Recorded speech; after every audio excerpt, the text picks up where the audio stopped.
बच्चों, हम लोग लास्ट क्लास में इलेक्ट्रिक डाइपोल ख़त्म कर चुके थे। आज हम लोग नया टॉपिक स्टार्ट कर रहे हैं, इलेक्ट्रिक फ्लक्स। तो आप लोग हेडिंग डालिए इलेक्ट्रिक फ्लक्स।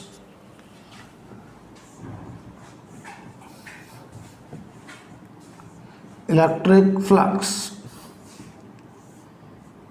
तो पहले तो ये समझना पड़ेगा कि फ्लक्स क्या होता है, राइट। पहले हमें फ्लक्स समझना पड़ेगा, तब हम इलेक्ट्रिक फ्लक्स को समझ पाएंगे, राइट। तो हम आपको बताते हैं जो फ्लक्स है वो कोई भी फिजिकल क्वांटिटी है। कोई भी फिजिकल क्वांटिटी अगर एरिया वेक्टर के साथ लिंक्ड हो जाती है तो हम लोग उसको बोलने लगते हैं फ्लक्स। यानी कोई भी फिजिकल क्वांटिटी अगर एरिया वेक्टर के साथ लिंक्ड हो जाए तो हम लोग उसे बोलेंगे फ्लक्स। जैसे अगर electric field vector area vector के साथ एसोसिएटेड हो जाए तो उसे हम लोग नाम देंगे electric flux.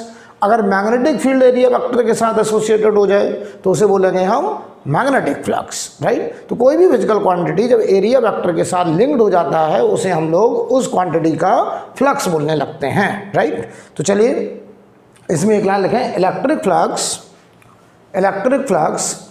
passes through a certain area. Electric flux passes through a certain area is defined as electric flux passes through a certain area is defined as phi E.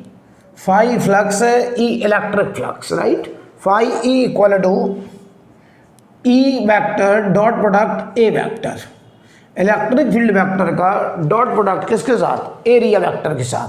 तो बताओ अगर ये डॉट प्रोडक्ट है तो flux कैसी quantity है? Scalar quantity है, dot product से आ रहा है, राइट। तो मैं तुमसे कहूँ क्या मैं इसको ऐसे लिख सकता हूँ, ई ए कॉस थीटा, जहां पर theta angle between electric field vector and area vector, right. जहां पर थीटा एंगल इलेक्ट्रिक फील्ड और एरिया वेक्टर के बीच का एंगल है, क्लियर। अब सवाल ये आ रहा है कि सर एरिया वेक्टर कैसे डिसाइड करते हैं, राइट। तो हम आपको पहले समझाते हैं कि जो एरिया वेक्टर है, एरिया वास्तव में वेक्टर क्वांटिटी है जिसकी डायरेक्शन उस सरफेस के प्लेन के परपेंडिकुलर आउटवर्ड होती है।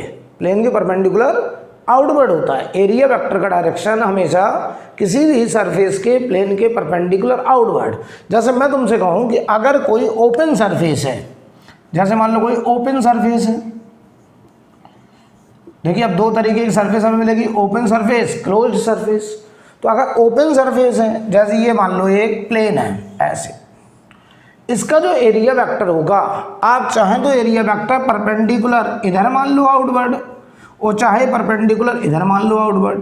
आप दोनों में कोई भी एक डायरेक्शन कंसीडर कर सकते हैं, लेकिन अगर तुमने ये डायरेक्शन मानी तो पूरे सवाल में फिर यही डायरेक्शन माननी पड़ेगी, राइट। यानी ओपन सरफेस का area vector perpendicular to plane any side आप कंसीडर कर सकते हैं, किसी भी तरफ, राइट। चाहे परपेंडिकुलर आउटवर्ड इधर, चाहे परपेंडिकुलर आउटवर्ड इधर, क्योंकि ये ओपन सरफेस है। तो ओपन सरफेस का एरिया वेक्टर हम उस सरफेस के परपेंडिकुलर किधर भी कंसीडर कर सकते हैं। लेकिन अगर ये क्लोज्ड सरफेस हो जाए, जैसे हम तुमसे कहें ये क्यूब हो जाए, ऐसे मान लो एक क्यूब हो जाए, ऐसे एक क्यूब है या क्यूबॉइड है, जैसे क्यूब है क्यूबॉइड, तो इसमें कितने फेस हैं? 6 फेस हैं, राइट। हमसे कहा जाए इन सारे फेस का एरिया वेक्टर बताइए।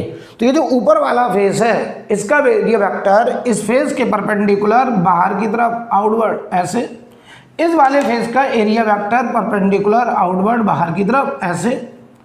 अगर हमको नीचे वाले का एरिया वेक्टर परपेंडिकुलर आउटवर्ड बाहर की तरफ, इस वाले का एरिया वेक्टर परपेंडिकुलर आउटवर्ड बाहर की तरफ, इस वाले का एरिया वेक्टर परपेंडिकुलर आउटवर्ड बाहर की तरफ, और बताओ जो सामने सरफेस है पीछे उसका एरिया वेक्टर परपेंडिकुलर बाहर की तरफ। तो ऐसे बताइए ऑल 6 फेसेस के एरिया वेक्टर। अगर कोई क्लोज सरफेस होगा तो हमेशा उसका एरिया वेक्टर उस सरफेस के परपेंडिकुलर बाहर की तरफ कंसीडर करा जाएगा। लेकिन अगर ओपन सरफेस है तो एरिया वेक्टर परपेंडिकुलर, चाहे आप इधर ले लो चाहे इधर ले लो, फर्क नहीं पड़ता, राइट। खैर, लेकिन बताइए यहाँ पर हमें पहले तो एरिया वेक्टर को समझना पड़ा कि एरिया वास्तव में एक वेक्टर क्वांटिटी है, ये उसके एरिया का मैग्नीट्यूड है ये, और ये परपेंडिकुलर डायरेक्शन इधर या इधर आप कहीं भी कंसिडर कर सकते हैं, लेकिन अगर क्लोज सरफेस होगी तो हम हमेशा एरिया वेक्टर सरफेस के परपेंडिकुलर आउटवर्ड लेंगे, राइट। चलिए, तो मैं ये मान रहा हूँ कि आप एरिया वेक्टर समझ गए हैं। अब देखना बेटा, अब अगर हम आपसे कहें किसी भी सरफेस के साथ हमको लिंक्ड इलेक्ट्रिक फ्लक्स निकालने को कहा गया है, तो हम कैसे निकालेंगे जरा समझते हैं। मान लो आपसे कहें कि मान लो इलेक्ट्रिक फील्ड कांस्टेंट है, कैसा फील्ड है, कांस्टेंट फील्ड है, तो बताओ अगर यूनिफॉर्म फील्ड है, ऐसे ऐसे मान लो फील्ड है, और इसमें हमने कोई सरफेस ऐसे रखा हुआ है, ये मान लो कोई सरफेस है, हमसे कहा जाए सरफेस के साथ लिंक्ड फ्लक्स बताइए, तो बताओ इस सरफेस का जो एरिया वेक्टर है वो परपेंडिकुलर हमको लेना है। तो मान लो ये यूनिफॉर्म इलेक्ट्रिक फील्ड है और हमने इसका एरिया वेक्टर इसके प्लेन के परपेंडिकुलर ऐसे ले लिया। तो इस केस में बताओ इलेक्ट्रिक फील्ड और एरिया वेक्टर दोनों पैरेलल है, इनके बीच में एंगल 0 डिग्री है, तो यहाँ जो फ्लक्स आएगा वो मैक्सिमम फ्लक्स आएगा और वो होगा E0 cos 0, और ये बताओ बनेगा बेटा E0 इंटू ए, क्योंकि यहाँ पर इलेक्ट्रिक फील्ड और एरिया वेक्टर दोनों पैरेलल थे। अच्छा, मैं अगर इसी इलेक्ट्रिक फील्ड में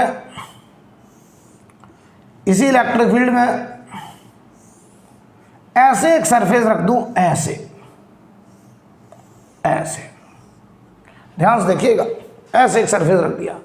अब हमसे कहा जाए कि इस सरफेस के साथ लिंक्ड फ्लक्स, तो ध्यान दो ये ऐसे क्लोज सरफेस है बेटा, ऐसे क्लोज मतलब समझ रहे हैं कि ये एक प्लेट है, यानी यहाँ मटेरियल है। तो अगर हमसे कहा जाए कि इसके साथ लिंक्ड फ्लक्स बताओ, तो ये जो फील्ड लाइंस हैं ये सरफेस को पेनिट्रेट करके जा रही हैं, एक बार कट करके जा रही हैं। तो मैं तुमसे कहूँ इसका एरिया वेक्टर, तो बताओ एरिया वेक्टर इस सरफेस के परपेंडिकुलर ऐसे आएगा, सरफेस के परपेंडिकुलर, ये इलेक्ट्रिक फील्ड है, बताओ इनके बीच में ये एंगल थीटा है। तो अगर हम तुमसे कहें कि यहाँ पर जो फ्लक्स आएगा फाई ई, बताओ वो कितना आएगा, E0 into A cos theta, E dot A होता है, तो यहाँ E0 और एरिया वेक्टर के बीच कितना एंगल है, थीटा, तो फ्लक्स होगा E0 ए कॉस थीटा। लेकिन जरा समझा जाए कि वास्तव में क्या हुआ है, तो अगर हम इस एरिया वेक्टर के कंपोनेंट करें, ध्यान से देखना, तो इसके कंपोनेंट कुछ ऐसे आएंगे,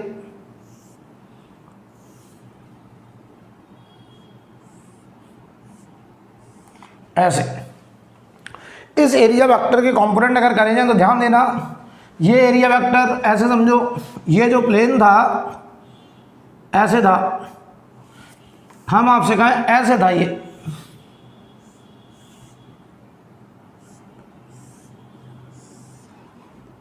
समझना बेटा जरा, ऐसे था, ये प्लेन था वो ये वाला, इसका एरिया ऐसे था, ये था इसका एरिया का मैग्नीट्यूड, ये थी डायरेक्शन, ये जो सैडेड पार्ट दिखा रहा है ये मैग्नीट्यूड है और ये हमारा डायरेक्शन है। तो देखना अगर हम तुमसे कहें थीटा एंगल देखना, अगर तुमने ये थीटा माना है तो इसका परपेंडिकुलर ये है और इसका परपेंडिकुलर ये है, तो ये एंगल भी थीटा होगा। तो अगर ये मैग्नीट्यूड ए है तो ये वाला प्लेन देखो, ये वाला प्लेन, ये मैग्नीट्यूड होगा ए कॉस थीटा और इसकी डायरेक्शन ऐसे होगी बेटा, ऐसे ए कॉस थीटा की, और ये वाला जो मैग्नीट्यूड होगा, ये नीचे वाला जो प्लेन है ये होगा ए साइन थीटा और इसकी डायरेक्शन होगी बताओ इसके परपेंडिकुलर, ऐसे ऐसे ऐसे, राइट। तो अब हमको बताओ ये ए कॉस थीटा इधर है, ए साइन थीटा इधर है, और बताओ इलेक्ट्रिक फील्ड ऐसे था, ऐसे राइट साइड। तो जरा बताओ तुम मुझे, अगर हम इस प्लेन के एरिया वेक्टर निकाल लें तो इसके दो कंपोनेंट ए कॉस थीटा और ए साइन थीटा, तो ये E0 जो है वो इस ए कॉस थीटा के अलोंग है। तो बताओ ये E0 इस ए कॉस थीटा के साथ फ्लक्स फंसाएगा, फ्लक्स बनाएगा, लेकिन बताओ इस ए साइन थीटा के साथ ये परपेंडिकुलर है, इलेक्ट्रिक फील्ड हॉरिजॉन्टल है, ए साइन थीटा ऐसे, बताओ कितने एंगल पे, 90, यानी ये जो प्लेन है नीचे पड़ा हुआ प्लेन, यानी इस एरिया का ये जो प्रोजेक्शन एरिया है नीचे वाला, ये बताओ फ्लक्स बनाने के लिए रिस्पॉन्सिबल नहीं होगा। क्यों? क्योंकि इसका एरिया वेक्टर इलेक्ट्रिक फील्ड के परपेंडिकुलर है जो कि ए साइन थीटा है, राइट। या ऐसे बोले इस इलेक्ट्रिक फील्ड इसके प्लेन में पड़ रहा है। देखो मतलब समझो दो तरीके की बात है, मैं बोला करूंगा, ध्यान से देखना। इसका area vector A sine theta, इस प्लेन को दिखा रहा हूं, इलेक्ट्रिक फील्ड ऐसे, तो दो तरीके से बोले, दोनों बातें एक ही है कि इलेक्ट्रिक फील्ड इस एरिया वेक्टर के परपेंडिकुलर, इसलिए फ्लक्स जीरो, या ऐसे बोलो कि ये इलेक्ट्रिक फील्ड इसके प्लेन में आ रहा है, प्लेन में, क्योंकि एरिया वेक्टर तो हमेशा प्लेन के परपेंडिकुलर होता है। तो दो बातें कह सकते हैं कि ये इलेक्ट्रिक फील्ड इसके प्लेन में आ रहा है, इसके प्लेन को रगड़ते हुए जा रहा है, इसकी सरफेस को पेनिट्रेट नहीं कर रहा है, इसलिए फ्लक्स जीरो है। या फिर ऐसे बोलो कि इसका इलेक्ट्रिक फील्ड इस एरिया वेक्टर के परपेंडिकुलर है, इसलिए इस एरिया के साथ फ्लक्स क्या आएगा, जीरो, राइट। तो मैं तुमको पहले तो एक बात बहुत बढ़िया समझा दूं, तो कभी कभी मैं दोनों तरीके की बात बोलूँगा कि इलेक्ट्रिक फील्ड वेक्टर और एरिया वेक्टर अगर पैरेलल हैं तो फ्लक्स बनेगा, एरिया वेक्टर अगर इलेक्ट्रिक फील्ड परपेंडिकुलर है तो फ्लक्स जीरो होगा। तो कभी मैं ऐसे बोलूँ कि इलेक्ट्रिक फील्ड देखो एरिया वेक्टर के परपेंडिकुलर है इसलिए फ्लक्स जीरो है, या ऐसे बोलूँ कि वो इलेक्ट्रिक फील्ड लाइंस उस एरिया वेक्टर के प्लेन में आ रही हैं इसलिए फ्लक्स जीरो है। तो दोनों बातें एक ही हैं। देखो ये इलेक्ट्रिक फील्ड लाइंस इस एरिया के प्लेन में आ रही हैं, या उसी को ऐसे बोलेंगे इलेक्ट्रिक फील्ड एरिया वेक्टर के परपेंडिकुलर है, दोनों बातें एक ही हैं। इलेक्ट्रिक फील्ड लाइंस का उस एरिया के प्लेन में आना या इलेक्ट्रिक फील्ड वेक्टर का एरिया वेक्टर के परपेंडिकुलर होना, दोनों बात एक ही है, राइट। तो जरा बताना तुम मुझे, यानी बताओ ये जो एरिया था इसके अगर हमने प्रोजेक्शन एरिया लिया तो एक एरिया ये वाला आ रहा है और एक ये वाला आ रहा है। ये वाला एरिया कह रहा मैं फ्लक्स फंसाऊंगा कितना, ई नॉट ए कॉस थीटा, और ये कह रहा मैं फ्लक्स बनाऊंगा जीरो। तो बताओ टोटल फ्लक्स कितना आया, ई नॉट ए कॉस थीटा, जिसे मैं लिख रहा था ई डॉट ए, जिसे मैं लिख रहा था ई डॉट ए, राइट। अब देखिए जरा, और यही सरफेस अगर ऐसे हो जाए,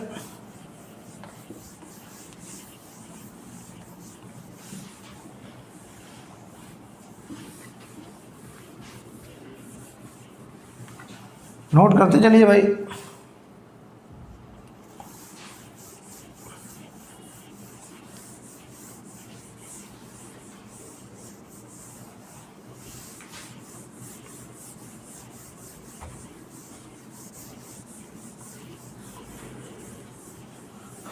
देखिए ध्यान से, मान लो ऐसा हो जाए, हम आपसे कहें ये मान लो एक प्लेन है ऐसे और इलेक्ट्रिक फील्ड लाइंस ऐसे हैं, ये इलेक्ट्रिक फील्ड है। एरिया वेक्टर बताओ इसका, देखो दो बातें कह सकते हैं कि electric field lines are in plane of surface, ये इसका देखो प्लेन है, और इसका एरिया वेक्टर ऐसे होगा बेटा। तो मैं दोनों बातें लिख दे रहा हूं, electric field vector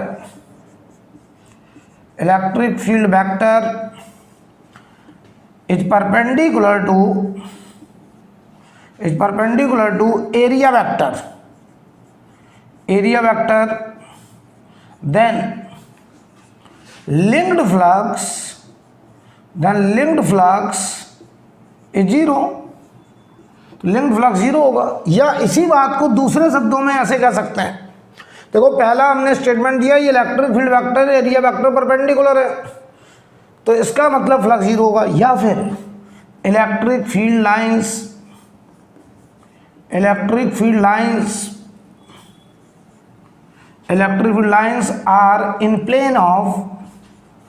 are in plane of area,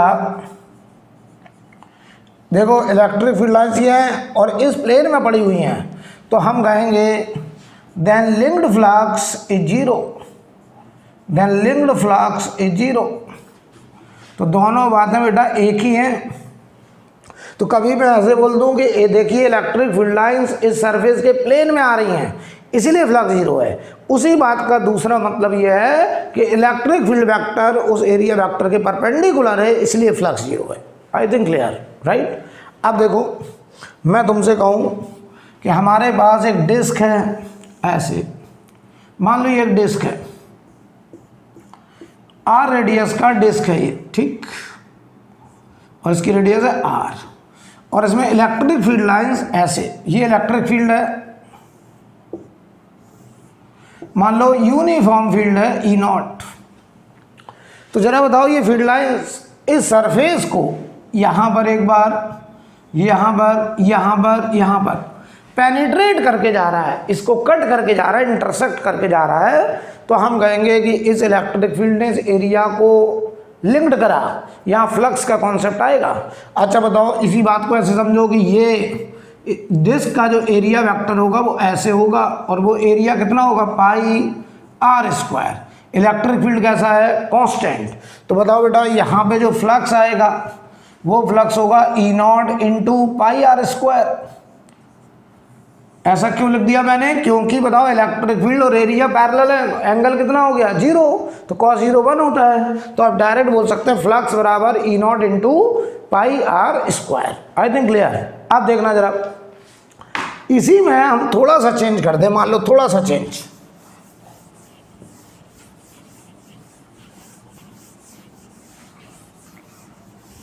इसी में मैं देखिए थोड़ा सा चेंज करने जा रहा हूं, आप ध्यान दीजिएगा।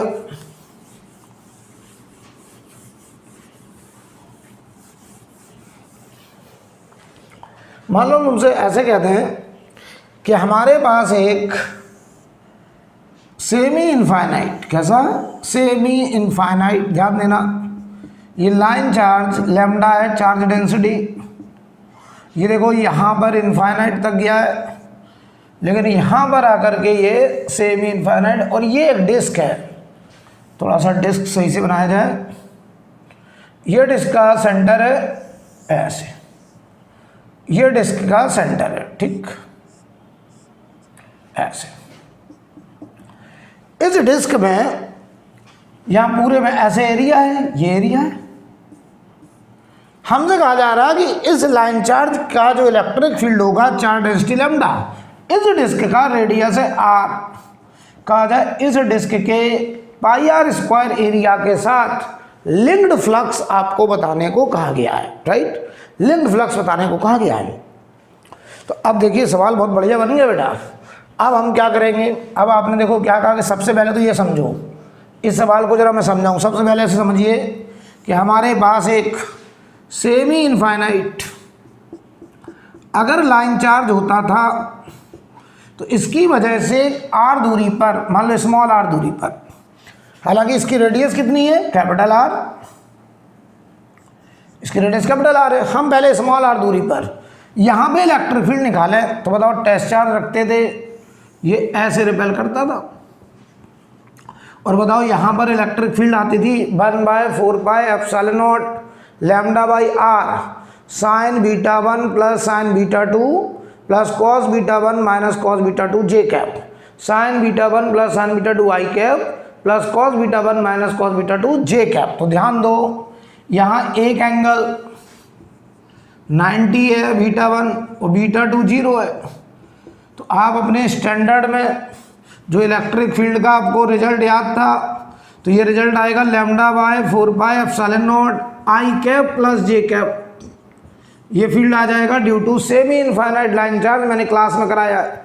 तो बताओ इसका इधर जो कंपोनेंट आ रहा है और एक कंपोनेंट इधर आ रहा है, ये है देखो lambda upon 4 pi epsilon not are I cap, और ये है lambda upon 4 pi epsilon not R J cap, ये इलेक्ट्रिक फील्ड हो गया।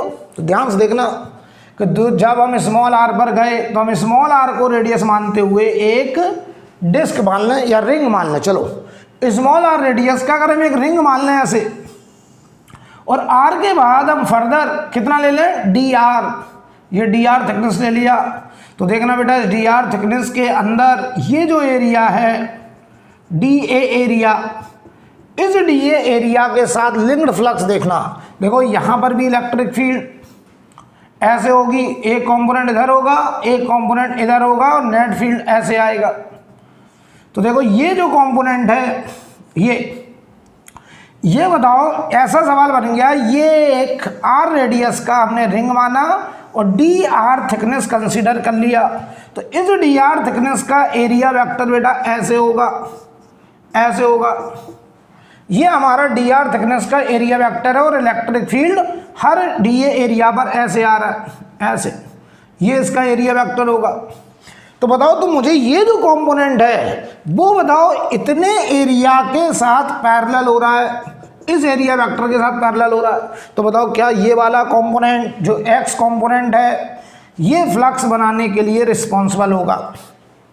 लेकिन बताओ ये वाला कंपोनेंट सोचो इसकी क्या बात है, ये कह रहा है सर इसका एरिया वेक्टर ऐसे है और मैं उसके परपेंडिकुलर हूँ, तो बताओ ये इलेक्ट्रिक फील्ड का कंपोनेंट फ्लक्स बनाने के लिए रिस्पॉन्सिबल नहीं होगा। या ऐसे कहें कि ये जो EY आ रहा है वो इस प्लेन में आ रहा है, EY ऐसे आ रहा है जो कि इस डिस्क के प्लेन में आ रहा है, तो बताओ ये फ्लक्स बनाने के लिए रिस्पॉन्सिबल नहीं है। यानी बताओ इस dr थिकनेस के एरिया के साथ जो फ्लक्स बनाएगा वो केवल इलेक्ट्रिक फील्ड का एक्स कंपोनेंट बनाएगा।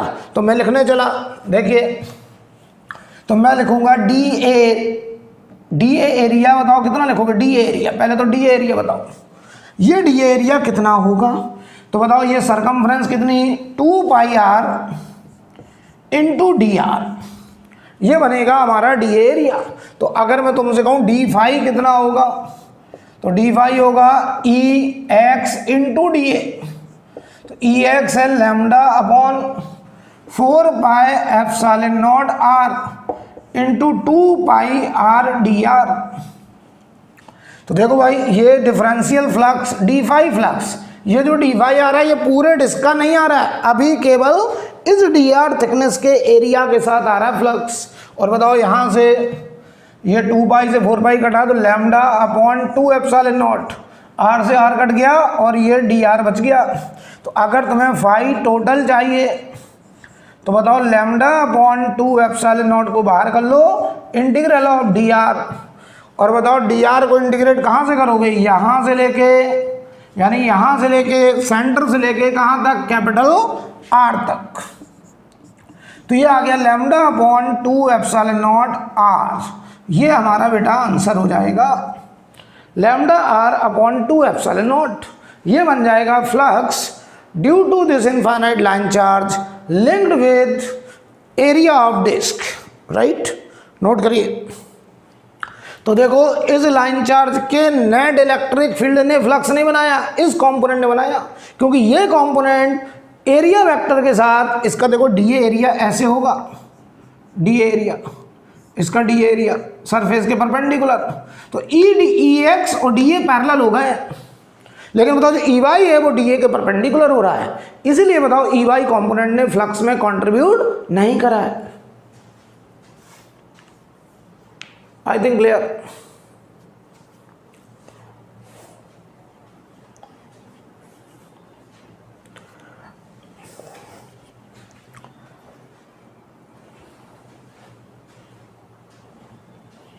फ्लक्स में कंट्रीब्यूट कब नहीं होगा, जब electric field vector area vector के परपेंडिकुलर हो, या फिर ऐसे बोलते हैं कि इलेक्ट्रिक फील्ड लाइंस एरिया के प्लेन में आ जाए, दोनों बातें एक ही है। अब देखो बेटा, अब देखिए आगे बात करते हैं।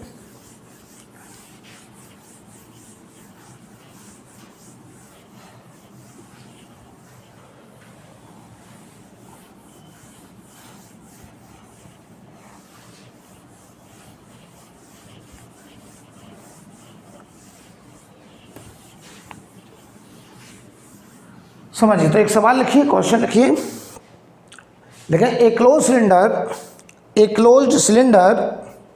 Is placed in uniform electric field, a closed cylinder is placed in uniform electric field. Find electric flux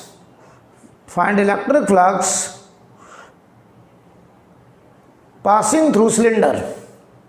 Find electric flux passing through cylinder. Find electric flux passing through cylinder, right?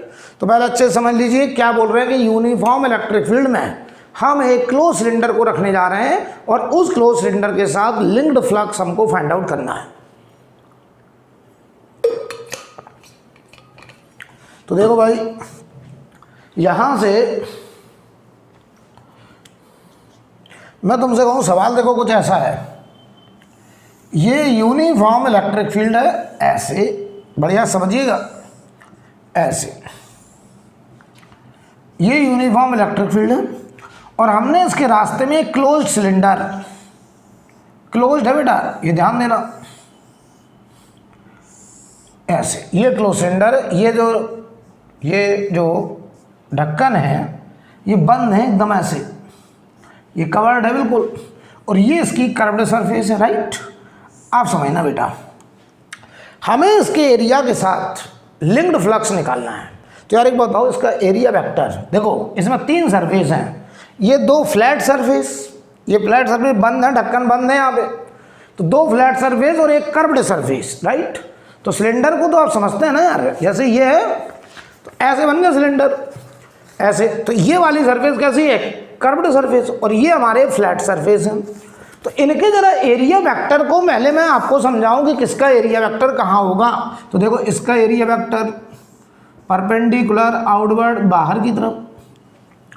अब ये भी सिखाया मैंने कि area vector close surface का हमेशा perpendicular बाहर की तरफ, इसका एरिया वेक्टर परपेंडिकुलर बाहर की तरफ ऐसे आएगा, इसका एरिया वेक्टर इधर आया, इसका एरिया वेक्टर इधर आया। अब आओ जरा ये जो कर्व्ड सरफेस है, तो इसका एरिया वेक्टर, इसका एरिया वेक्टर इसके परपेंडिकुलर रेडियली आउटवर्ड होगा, ऐसे परपेंडिकुलर आउटवर्ड। तो मैं तुमसे कहूं अगर हमको टोटल फ्लक्स निकालना है इस क्लोज्ड सरफेस से, तो आपने कहा सर φ1 φ2 और φ3 निकाल दीजिए। φ1 देखो ये पहली सरफेस, चाहो तो हम नंबरिंग कर दें, ये हमारा S1 सरफेस, ये फ्लैट सरफेस S2 और ये जो कर्व्ड सरफेस है ये S3, राइट। अब देखिए ध्यान से, तो φ1 सरफेस से, इस सरफेस से जो फ्लक्स आएगा φ1, बताओ ये इलेक्ट्रिक फील्ड और एरिया वेक्टर का से पैरेलल, कितना एंगल, 0 डिग्री। तो इलेक्ट्रिक फील्ड यूनिफॉर्म है A cos 0 डिग्री, राइट। और ये एरिया बेटा πr² होगा, सिलेंडर है, खैर अभी मैं रख दूंगा, तो इसको मैं चाहो तो A1 लिख दे रहा हूँ, ठीक, पहला सरफेस। अब आओ दूसरे सरफेस से, तो बताओ इसका इलेक्ट्रिक फील्ड देखो किधर आ रहा है, इलेक्ट्रिक फील्ड है ऐसे, और एरिया वेक्टर है अपोजिट, कितना एंगल, 180 डिग्री। तो E0 A2 cos 180, हालांकि A2 की वैल्यू भी πr² होगी। और φ3 देखिए, φ3 इलेक्ट्रिक फील्ड है एक्स के लॉन्ग, और ये बताओ परपेंडिकुलर है, यानी इलेक्ट्रिक फील्ड इस सिलेंडर के एक्सिस के लॉन्ग है, और ये बताओ एरिया वेक्टर है परपेंडिकुलर टू कर्व्ड सरफेस, मतलब रेडियल लाइन में।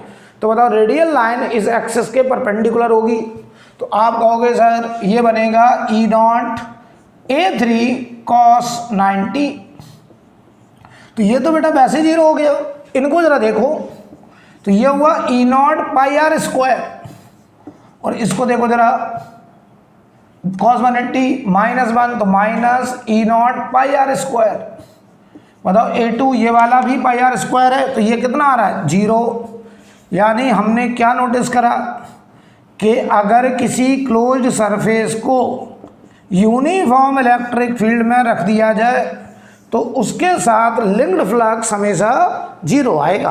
तो इसके नीचे आप नोट लगा के एक लाइन लिख लीजिए, कोई भी क्लोज्ड सरफेस हो, कोई भी क्लोज सरफेस, जरूरी नहीं सिलेंडर हो, स्फेरिकल हो, क्यूब हो, कोई भी क्लोज सरफेस है, अगर यूनिफॉर्म इलेक्ट्रिक फील्ड में रख दिया जाए तो उस पूरे क्लोज सरफेस के साथ लिंक्ड फ्लक्स हमेशा क्या आएगा, 0। तो एक लाइन लिखिए, लिंक्ड फ्लक्स, इसी के नीचे लिखिए लिंक्ड फ्लक्स, लिंक्ड फ्लक्स, ऐसे लिखिए linked flux through the closed surface, through the closed surface, through the closed surface is zero when placed in uniform electric field, uniform electric field।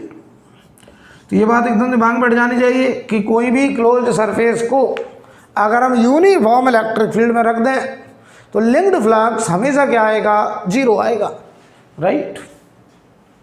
और उसकी वजह साहब देखो, जितना फ्लक्स यहाँ से एंटर करेगा उतना फ्लक्स यहाँ से लीविंग होगा।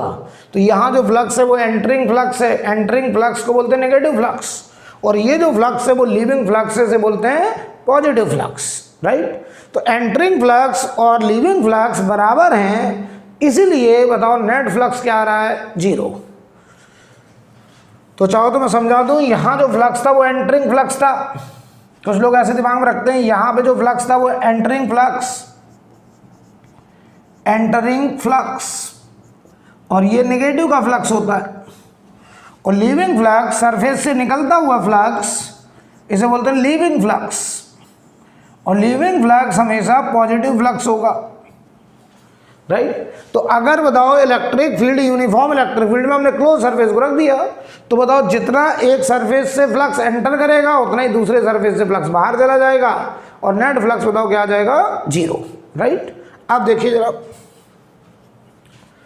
तो ये बात एकदम दिमाग में बैठ जानी चाहिए कि कोई भी क्लोज सरफेस को अगर यूनिफॉर्म इलेक्ट्रिक फील्ड में रख दिया जाए तो उस क्लोज सरफेस के साथ लिंक्ड फ्लक्स हमेशा 0 आएगा। फील्ड कैसा होना चाहिए, uniform, right. Uniform electric field में रखा है। अब देखना, मैं तुमसे ऐसे कहूं कि मान लीजिए हमारे पास कोई एक हेमिस्फेरिकल सरफेस है, हेमिस्फेरिकल सरफेस है, और ये हेमिस्फेरिकल सरफेस मान लीजिए यहाँ पर ऐसे समझिए क्लोज्ड है, ऐसे चलो यहाँ पे भी हम क्लोज्ड कर दे रहे हैं, ठीक, ध्यान से देखिएगा, इसे हम क्लोज कर दे रहे हैं, और हम यहाँ पर एक चार्ज रख दे रहे हैं, Q charge, plus Q charge. हम देखना चाहते हैं इस प्लस क्यू चार्ज का इस कर्व्ड सरफेस के साथ लिंक्ड फ्लक्स। तो देखना ध्यान से, यहाँ से जाने वाली कोई भी फील्ड लाइन कंसीडर करो, ऐसे जाएगी, ऐसे जाएगी, राइट। अब देखना यहाँ पर जब इसने इस जगह पे पेनिट्रेट करा तो इसका एरिया वेक्टर, तो बताओ इसका एरिया वेक्टर होगा परपेंडिकुलर आउटवर्ड, ऐसे। इलेक्ट्रिक फील्ड है ऐसे, ये एंगल आ रहा है बताओ 90 से बड़ा, और 90 से बड़ा, तो यहाँ पे बताओ फ्लक्स आएगा नेगेटिव, और ये जो फ्लक्स था बताओ बेटा ये एंटरिंग फ्लक्स था, एंटरिंग फ्लक्स। और जब यहाँ पे पहुंचा यही फील्ड लाइन, तो देखो एरिया वेक्टर इस कर्व्ड सरफेस, हेमिस्फेरिकल सरफेस के परपेंडिकुलर रेडियली आउटवर्ड ऐसे होगा एरिया वेक्टर। इलेक्ट्रिक फील्ड ऐसे आया है, और ये एंगल बताओ इनके बीच में आया लेस देन 90। तो यहाँ जो फ्लक्स आएगा बताओ वो पॉजिटिव फ्लक्स है, और यहाँ से बताओ एरिया वेक्टर से इलेक्ट्रिक फील्ड बाहर निकल रहा है, और अगर इलेक्ट्रिक फील्ड बाहर निकल रहा है तो इसे हम लोग बोलते हैं लीविंग फ्लक्स, लीविंग फ्लक्स। ये वाला फ्लक्स कैसा था, इस सरफेस में एंटर कर रहा था, ये वाला फ्लक्स सरफेस से बाहर निकल रहा है। तो हमने क्या देखा कि यहाँ से आने वाली फील्ड लाइन इस हेमिस्फीयर को 2 बार कट करके बाहर चली गई। अगर 2 बार कट करी तो जितना फ्लक्स यहाँ पे एंटरिंग फ्लक्स होगा उतना फ्लक्स यहाँ पर लीविंग फ्लक्स हो जाएगा, और net flux through this surface क्या हो जाएगा, 0। तो मैं तुमसे ऐसे कहूँगा कि बताओ इस सरफेस के साथ जो लिंक्ड फ्लक्स आएगा बताओ वो कितना आएगा, 0। तो आप यहाँ पे नोट करके एक बात लिख लीजिए।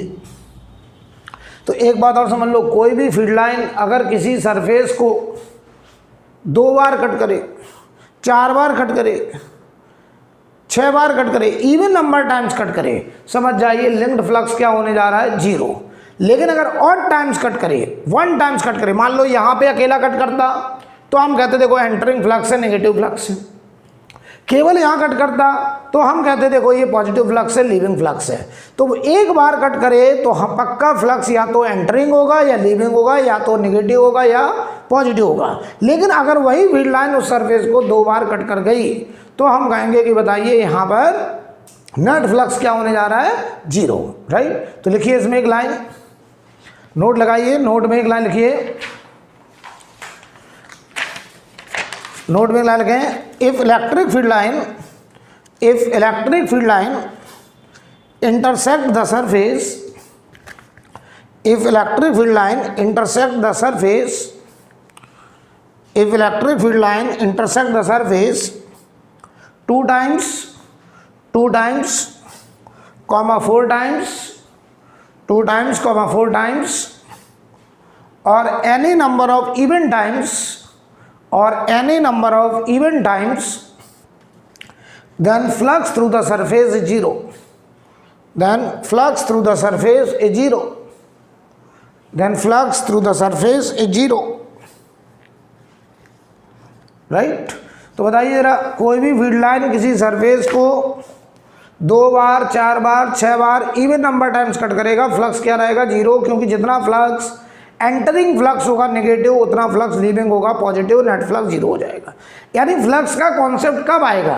जब वो electric field vector, electric field line उस सरफेस एरिया को 1 बार कट करे, 3 बार कट करे, 5 बार कट करे, तब बताओ फ्लक्स का कॉन्सेप्ट आएगा। वो कट करने का मतलब उस सरफेस को पेनिट्रेट करके जाए, राइट?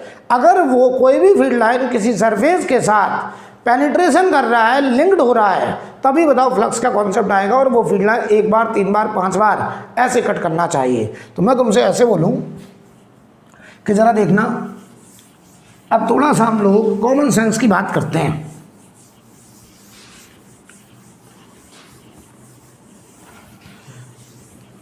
अब हम लोग यहाँ पर थोड़ा सा कॉमन सेंस की बात करें। देखना, मैं तुमसे ऐसे कहूँ कि यार मान लो ये एक स्फेरिकल सरफेस है, कैसा? स्फेरिकल, और हमने इसके सेंटर पर एक +q चार्ज रखा हुआ है सेंटर पर, ठीक? सेंटर पे रखा, ध्यान देना। और ये हमारा एक स्फेरिकल सरफेस है। या फिर हमने बताओ इसी स्फेरिकल सरफेस में सेंटर पर -q चार्ज रख दिया, ऐसे सेंटर पर स्फेरिकल सरफेस है। अब देखना, मैं तुमसे कहूँ कि बताइए ज़रा, या फिर बताओ मैं एक ऐसी सरफेस ले लें, कोई भी जिग जैग सरफेस, लेकिन ये 3 डायमेंशनल सरफेस है, और चार्ज बताओ यहाँ कहीं रखा है अंदर +q। या फिर हमने स्फेरिकल सरफेस ही ली है, ध्यान देना, स्फेरिकल सरफेस ली, लेकिन चार्ज हमने सेंटर से थोड़ा सा शिफ्ट कर दिया, मान लो यहाँ कहीं, लेकिन चार्ज जो +q यहाँ, वही +q यहाँ, वही +q यहाँ। और ये बताओ क्लोज्ड सरफेस हैं। क्लोज सरफेस का मतलब समझ रहे हैं आप? ये 3D सरफेस हैं, 3D सरफेस, यानी इन्होंने चार्ज को पूरी तरीके से ढक रखा है। तो पहले तो हम थोड़ा सा कॉमन सेंस की बात आपसे ये करें कि देखो बेटा, इस +q का, ये मान लो +q चार्ज है और ये +q बराबर है मैग्नीट्यूड में, इससे मान लो 100 इलेक्ट्रिक फील्ड लाइन्स निकल रही हैं। आप ऐसे समझो, पहले मैं तुमसे कहूँ एक बल्ब लाए, मैं 100 वॉट का बल्ब लाए, ठीक? और हमने 100 वॉट के बल्ब को इस कमरे में सेंटर पे लगा दिया, ठीक? अगर हमने सेंटर पे लगाया बल्ब, तो बताओ 100 वॉट के बल्ब से पर सेकेंड 100 जूल एनर्जी का एमिशन हो रहा है, राइट? हम उस बल्ब को सेंटर से अगर थोड़ा सा शिफ्ट कर दें, तो क्या बताओ अभी भी 100 वॉट के बल्ब से पर सेकेंड 100 जूल एनर्जी का एमिशन ही तो होगा।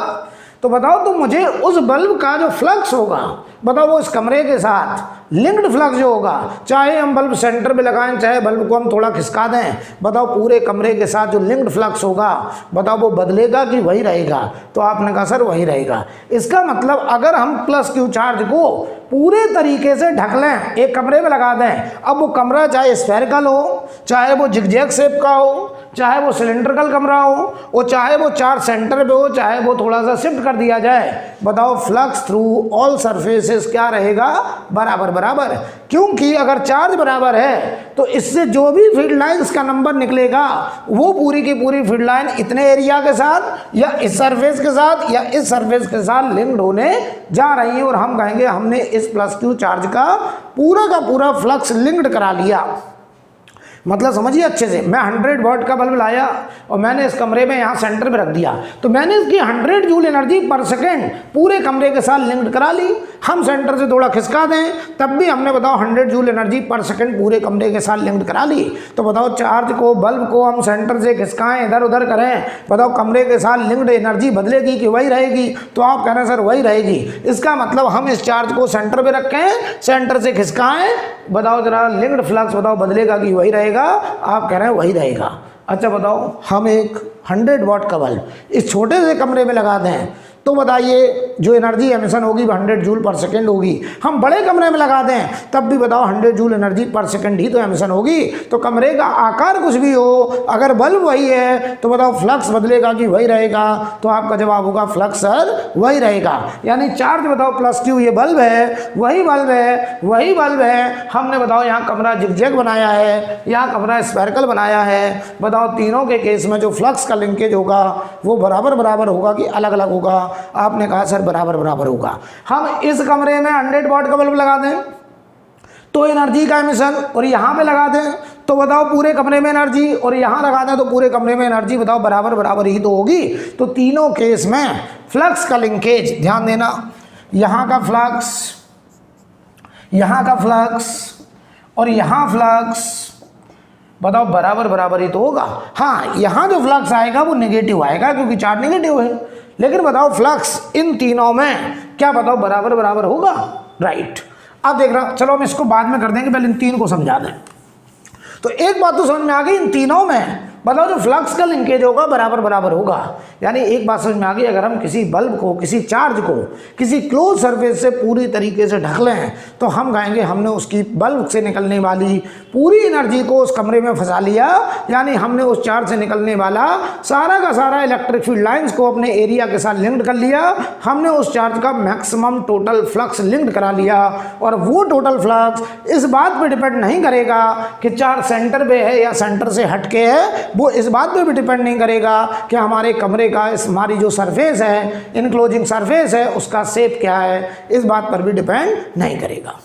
आई थिंक क्लियर। तो ज़रा बताना तुम मुझे, मैं तुमसे कहूँ यहाँ पे देखना और यहाँ देखना, देखो क्या फ़र्क आ रहा है। मैं तुमसे कहूँ अगर ये चार्ज सेंटर पे है, देखना यहाँ से फील्ड लाइन्स ऐसे निकलेंगी रेडियली आउटवर्ड, ऐसे फील्ड लाइन्स, ऐसे फील्ड लाइन्स, ऐसे फील्ड लाइन्स, ऐसे फील्ड लाइन्स, ऐसे फील्ड लाइन्स, ऐसे फील्ड लाइन्स, ऐसे फील्ड लाइन्स जाइए। अब देखिएगा ध्यान से, तो यहाँ और यहाँ में देखो फर्क क्या है। अगर ये 100 वाट का बल्ब है, ये 100 वाट का बल्ब है, तो पूरे कमरे में जो एनर्जी पर सेकंड एमिट होगी वो तो 100 जूल ही होगी, 100 वाट ही होगी। बस फर्क पता क्या होगा? फर्क इतना होगा कि अगर ये बल्ब सेंटर में है तो यहाँ पहुँचने वाली एनर्जी, यहाँ पहुँचने वाली एनर्जी, यहाँ पहुँचने वाली एनर्जी, यहाँ पहुँचने वाली एनर्जी हर जगह बराबर बराबर होगी। यानी फ्लक्स का डिस्ट्रीब्यूशन अगर चार्ज सेंटर पे है तो यहाँ फ्लक्स, यहाँ फ्लक्स, यहाँ फ्लक्स, यहाँ फ्लक्स हर जगह बराबर बराबर होगा। लेकिन अगर चार्ज सेंटर से हटके है तो हो सकता है यहाँ फ्लक्स ज़्यादा हो, यहाँ फ्लक्स कम हो, यहाँ और कम हो, यहाँ और कम हो, और यहाँ सबसे कम हो।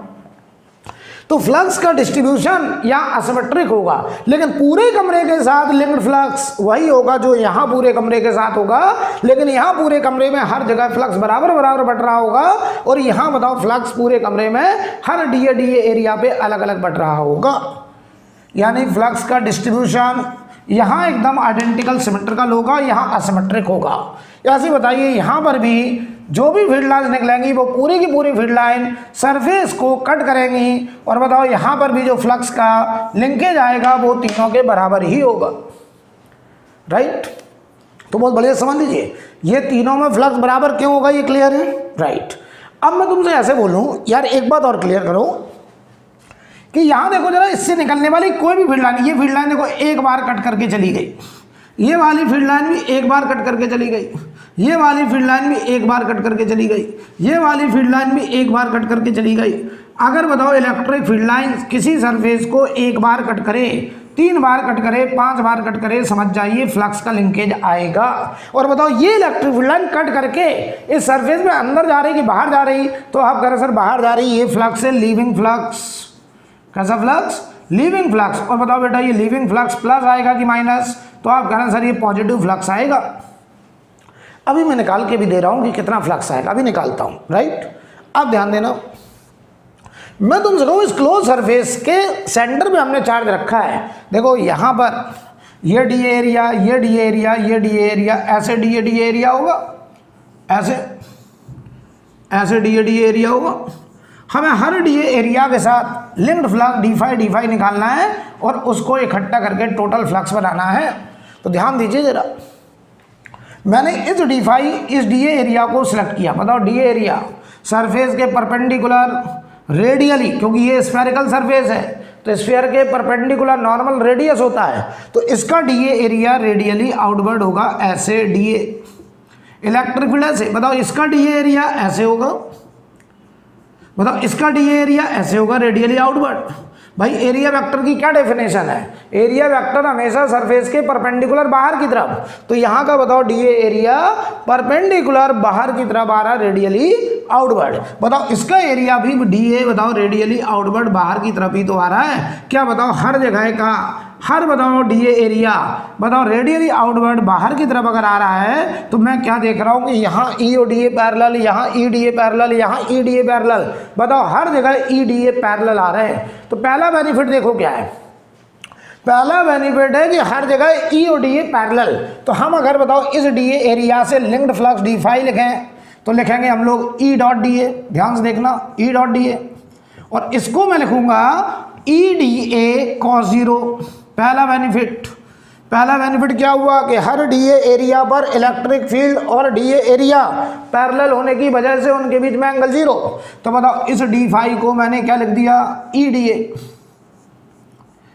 ए। अगर मैं तुमसे कहूं नहीं मुझे तो टोटल फ्लक्स चाहिए तो फाई टोटल क्या हो जाएगा, integral of such differential flux, तो integral of E D A. अब बताओ ये ई डी ए हमें पूरे क्लोज्ड सरफेस के लिए, तो यहाँ पे हम लोग लगाते हैं सरफेस इंटीग्रल, इसे बोलते हैं surface integral over close surface. तो ये हम लोग डी फाई का इंटीग्रेशन करेंगे तो ये फाई टोटल। अब देखना दूसरा बेनिफिट बताओ चार्ज कहाँ सेंटर पे, ये वाला डी एरिया कितनी दूरी पर आर, ये डी एरिया आर, ये डी एरिया आर, ये डी एरिया आर। क्या बताओ हर डी एरिया आर दूरी पर है। अगर हर डी एरिया आर दूरी पे है तो बताओ हर डी एरिया पर इलेक्ट्रिक फील्ड की वैल्यू बदलेगी कि बराबर रहेगी। तो आप कह रहे हैं सर पॉइंट चार्ज है और हर डी एरिया आर दूरी पे है तो पॉइंट चार्ज से आर दूरी पर इलेक्ट्रिक फील्ड होता है 1/4πε0 q बाई आर स्क्वायर। ये इंटीग्रेशन हमसे यहाँ सॉल्व नहीं हो पाता, क्यों?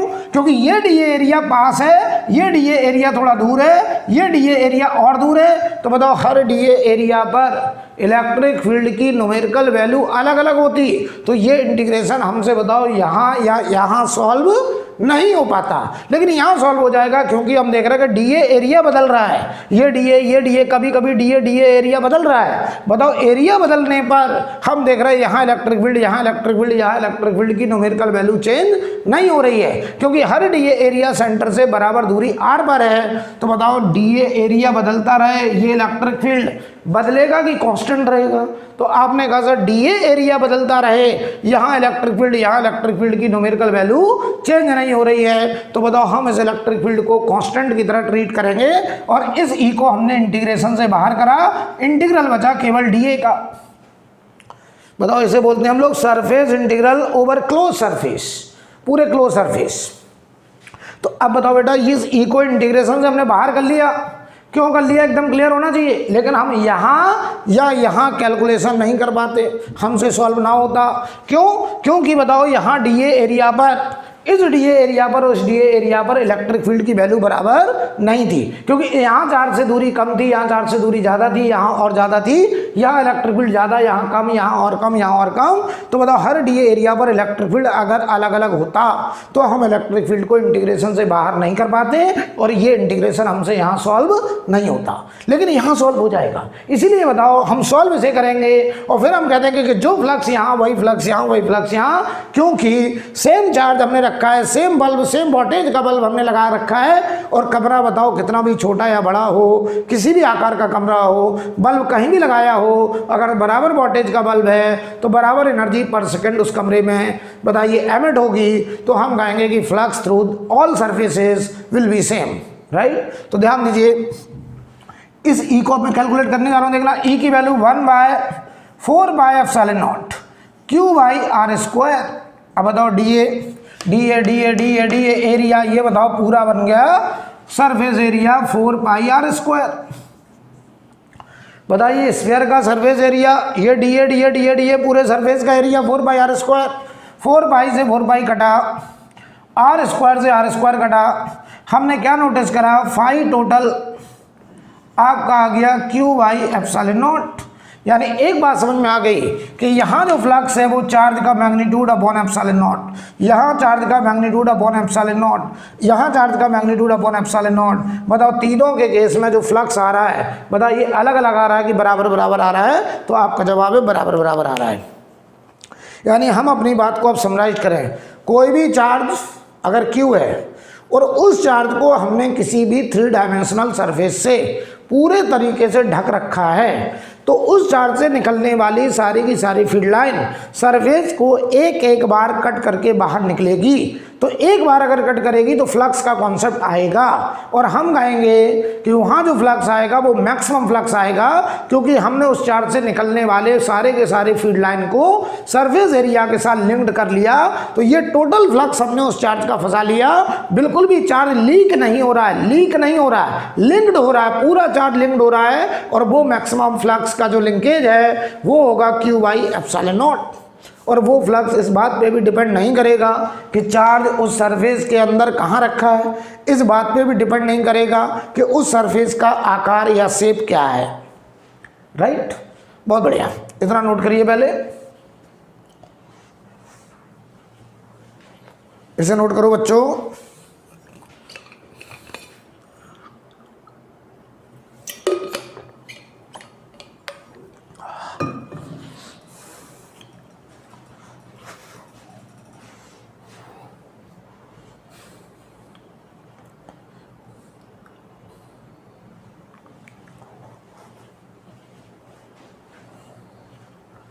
हो गया, अब समझिए जरा, अब देखना बेटा,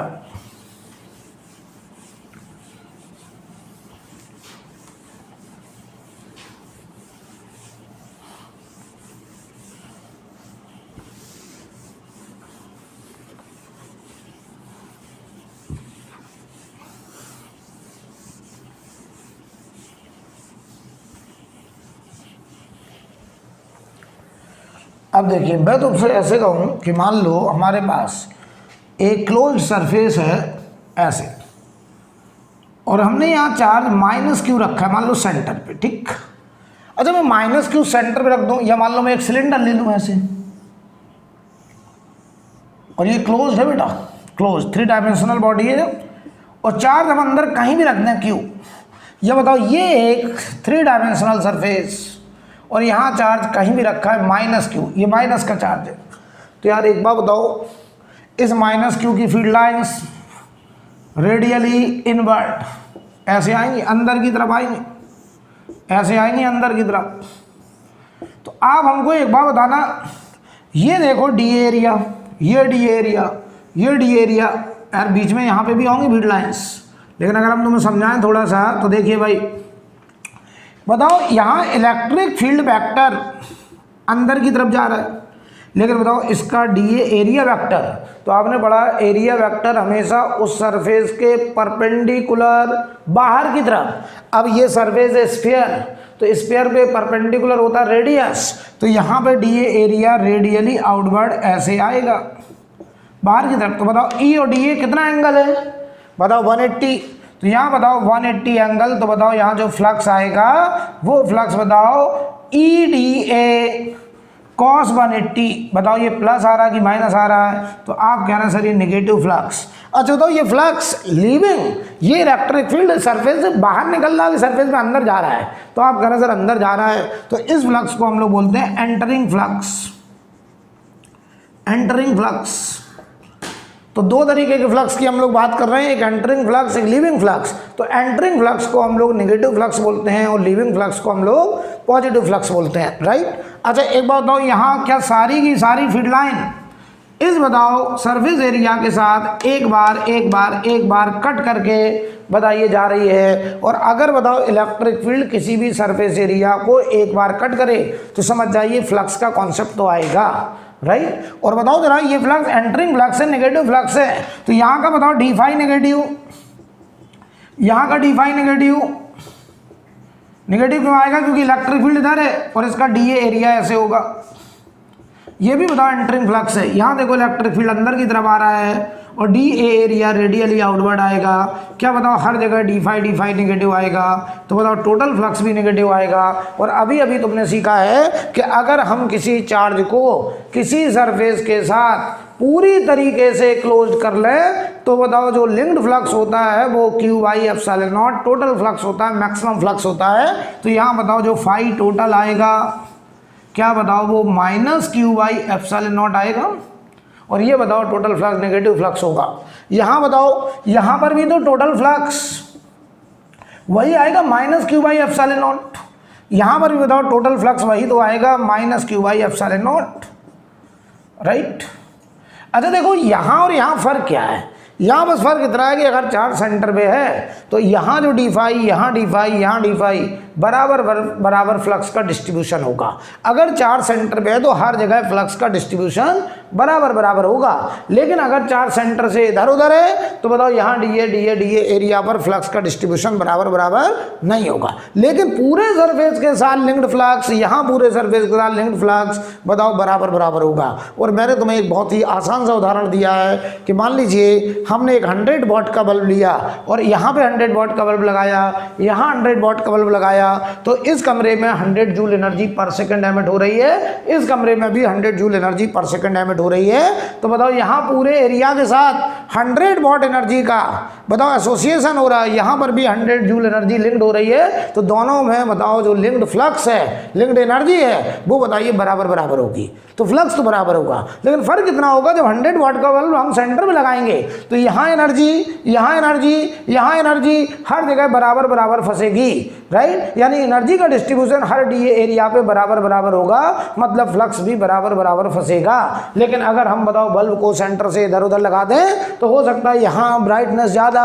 यहाँ ब्राइटनेस कम, यहाँ ब्राइटनेस और कम, यानी यहाँ पर हम देखेंगे कि एनर्जी का डिस्ट्रीब्यूशन बराबर नहीं है, मतलब फ्लक्स का डिस्ट्रीब्यूशन बराबर नहीं होगा। लेकिन अगर 100 वॉट का बल्ब दोनों कमरे में है, 100 वॉट का बल्ब का मतलब है दोनों में चार्ज बराबर है और उस बल्ब को हमने पूरे सरफेस से घेर रखा है, तो पूरे कमरे के साथ लिंक्ड बताओ जो फ्लक्स या लिंक्ड एनर्जी होगी वो बताइए बराबर होगी। और मैंने ये साबित कर दिया कि अगर चार्ज का मैग्नीट्यूड क्यू है और उसे हमने पूरी तरीके से घेर रखा है, उसकी कोई भी फील्ड लाइन लीक नहीं कर रही है। लीक नहीं करने का मतलब बगैर कट करे बाहर नहीं निकल पा रही है, निकल रही है बाहर कट करके जाने का मतलब लिंक्ड होना है, लेकिन बगैर कट करके बाहर निकलने का मतलब लीक होना है। तो ये देखो लिंक्ड हो रही हैं और एक बार कट कर रही हैं, और एक बार अगर कट करके जाएगी तो डी फाई फ्लक्स बनाएगी। और मैं देख रहा हूँ ये टोटल फ्लक्स बन करके आ रहा था कितना?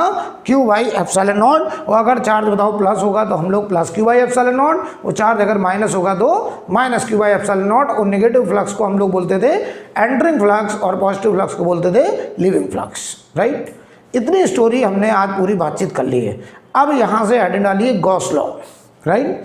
आप लोग यहाँ पर हेडिंग डालें गॉस लॉ, और ये नया टॉपिक है, यहाँ से हम लोग अगली क्लास में बातचीत करेंगे, राइट।